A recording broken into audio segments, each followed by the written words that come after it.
Acompanhe um pouco dessa canção. Vamos ver? Lembrança, porque não foge de mim. Ajude a arrancar do peito esta dor. Milionário e José Rico e a música Lembrança, um dos grandes clássicos da música sertaneja, que foi gravada antes por Zé Fortuna e Pitangueira, canção composta pelo próprio Zé Fortuna. É uma guarânia, um grande clássico, uma lembrança que traz os bons momentos da música sertaneja no nosso Brasil e na América Latina.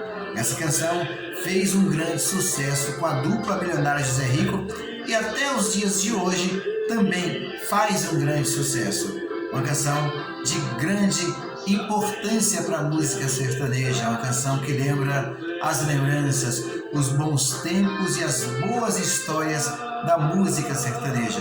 Você com certeza, quando escuta a canção Lembrança, você revive o sertão, suas histórias, suas tristezas, suas alegrias, o lamento sertanejo.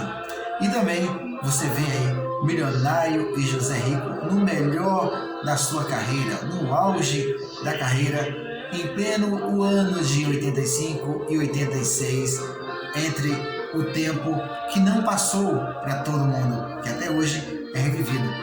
Você lembra da canção Lembrança? Você escutou ela?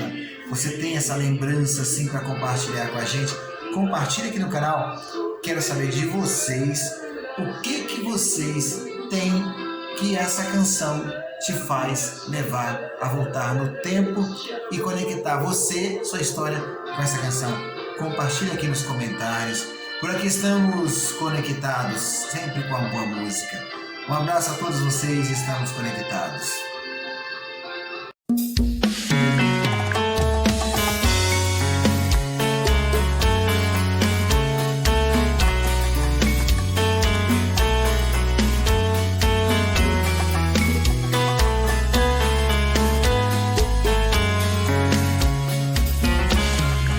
Já falei pra você.